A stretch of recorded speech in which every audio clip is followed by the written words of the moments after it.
ఇంతకుముందు తుమ్మలగూడ ముత్యాలమ్మ టెంపుల్ దగ్గర ఇదే ఇష్యూ జరిగింది. వాడు వచ్చి కాలుతో దన్నడం చేయడం అని అంటే ప్రభుత్వం దిగొచ్చింది. మేము ధర్నాలు చేశాము, అన్నీ అయినాయి. ఎందుకంటే మేము బతికేది అమ్మవారి పేరు మీద కాబట్టి అమ్మవారి విషయంలో మేము మా ప్రాణాలు ఇవ్వడానికైనా రెడీ, మేము మా ప్రాణాలు తీయడానికైనా రెడీ. అలాంటిది ముత్యాలమ్మ టెంపుల్ దగ్గర కూడా వానికి పనిష్మెంట్ ఇస్తా అన్నారు. అది పనిష్మెంట్ ఇచ్చిండ్రా లేదా, వాడిని చంపిరా లేదా వాళ్ళకి తెలుసు, ఆ భగవంతుడు తెలుసు.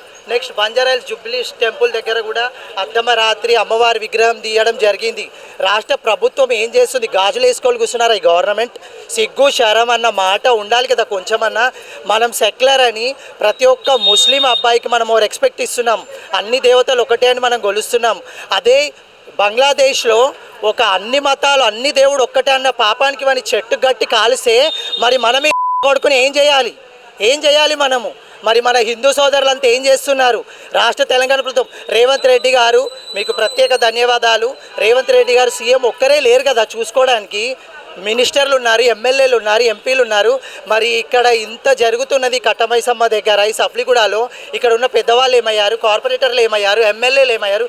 ఇంతవరకు వచ్చి స్పందించకపోవడానికి కారణం ఏంటి? మరి ఇది కావాల్సుకొని వాంటెడ్లీ హిందూ ఆలయాలపై ఇలాంటి దాడులు జరిపిస్తున్నారా? వాడు పిచ్చోడు అని ముద్రేస్తున్నారు. ఎంతమంది పిచ్చోళ్ళు అవుతారు ముస్లిమ్స్? ముత్యాలమ్మ గుడికి ఒక పిచ్చోడు, బంజారాహిల్స్ గుడికి ఒక పిచ్చోడు, ఇవాళ కట్టమైసమ్మ గుడికి ఒక పిచ్చోడు, రేపు బల్కంపేట్కి వెళ్తాడు, రేపు ఉజ్జయిని మాంకాళి టెంపుల్కి వెళ్తాడు. ఇట్లనే పిచ్చోళ్ళు అని ఊరుకుంటారా? అంటే మరి మన ప్రభుత్వం ఏం చేస్తుంది? పిచ్చోడనంటే వాడు పిచ్చోడైతే ఇంత పెద్ద గోడలు ఉన్నాయి, పైన పార్క్ ఉంది, అక్కడికి వెళ్ళాలి కదా. గోడ దూకి వెళ్ళడం అంటే ఇది ఖచ్చితంగా వాంటెడ్లీ వానికి చెప్పి వాడిని ఇక్కడికి పంపించి వాడిని చేయించడం జరిగింది. దీన్ని మేము చాలా కఠినంగా ఖండిస్తున్నాం. ఇవాళ మేము ఇంతమందిమే ఉన్నాము.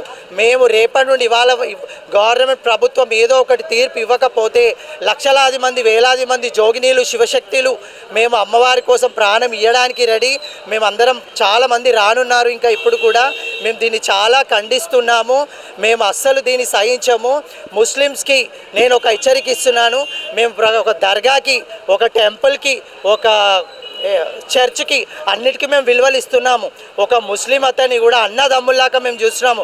అలాంటిది ఆ సిగ్గులేని అందరూ ముస్లిమ్స్ అనట్లేదు నేను, కొందరు మరి ముస్లిమ్స్ వాళ్ళు కూడా కదిలొచ్చి మరి మా రాష్ట్ర తెలంగాణ ప్రభుత్వం మన తెలంగాణ గడ్డపై మన భారతదేశంలో ఎందుకు ఇలా చేసి వెళ్తున్నారు అని మరి వాళ్ళు కూడా ఖచ్చితంగా మాకు సమాధానం ఇవ్వాలి.